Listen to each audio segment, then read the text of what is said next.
Hello everybody, I'm here at the Sand Canyon Pueblo near Cortez, Colorado, and the Sand Canyon Pueblo is set on the mouth of a spring, and there are multiple towers and a defensive wall which was also used to divert the water so that it wouldn't flow into the village.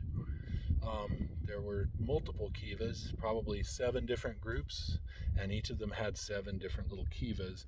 And then there was one great kiva for the whole community. I'm sitting about 50 feet away from that kiva behind me in the woods there. This ruin is fairly well destroyed. There's not really a lot of standing structures left.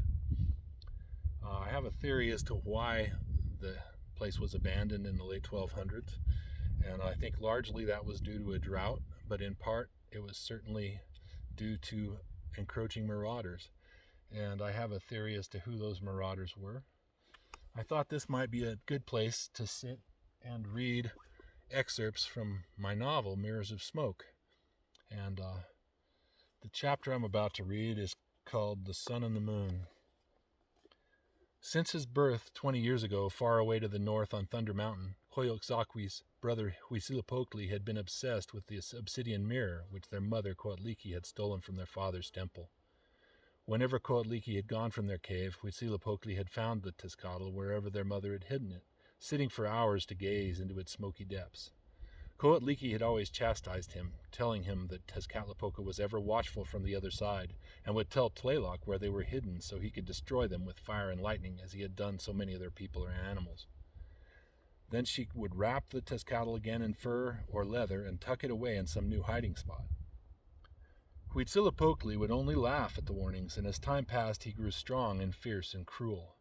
The people had been foolish, he said, to go against the will of the gods, and deserved their fate. Once, Coyolxauhqui remembered, when she was just a child of 9 or 10, napping in the heat of the day in a cave, she had woken to the strange whisperings. She pretended to sleep, but watched as Huitzilopochtli rose quietly and stole to the stone hearth, reaching up into the chimney and withdrawing the hidden mirror. Its shiny black surface seemed to swim with images she could not quite discern.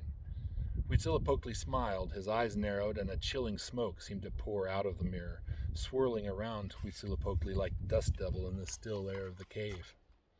Huitzilopochtli's eyes grew wide and his mouth dropped open in surprise, and the twisting cloud rushed into him like the exhale of tobacco smoke in reverse. Then Huitzilopochtli turned to her and smiled again, and she saw that his brown eyes had turned black.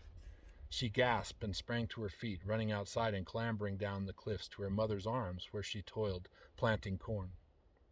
After the loss of the animal friends and a great many of his people in the terrible conflagration on the slopes of Thunder Mountain, Tutu had lost much of the exuberant joy he had once shown.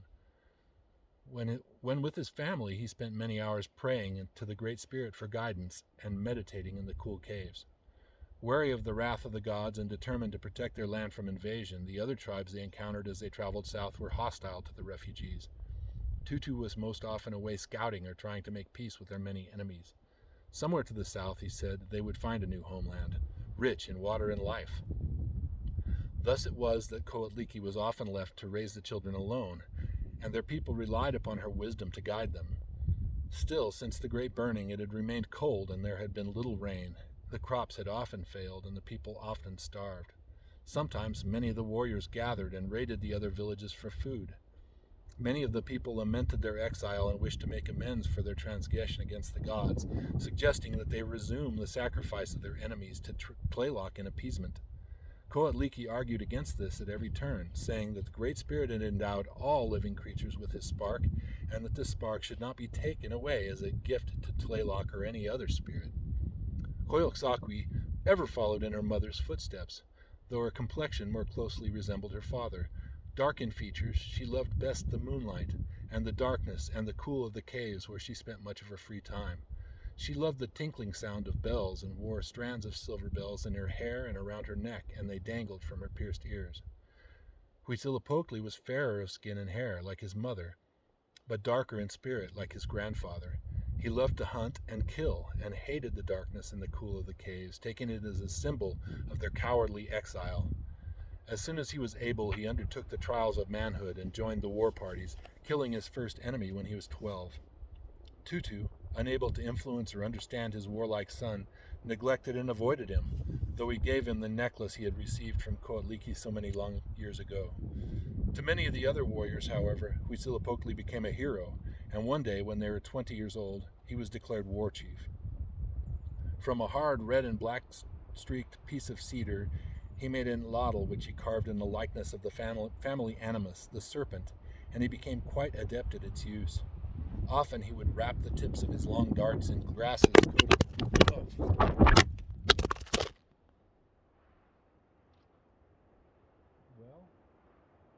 I think that's a sign I'm probably not supposed to be. Hopefully my phone isn't destroyed.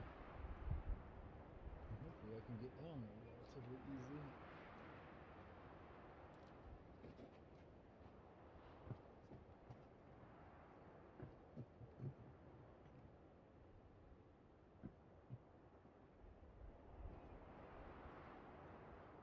That really is creepy.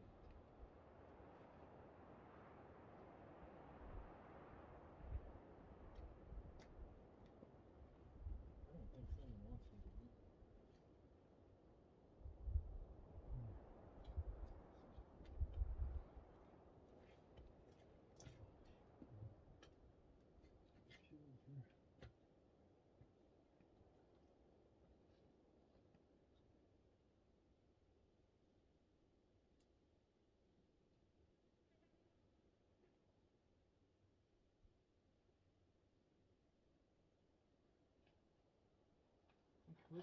Huitzilopochtli does not like this.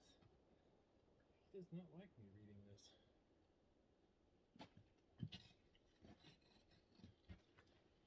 It's kind of scary.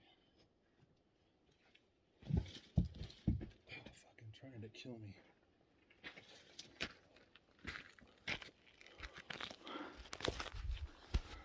Well, apparently Huitzilopochtli does not want you to hear this, because I was just sitting there and my phone just plunged off the cliff.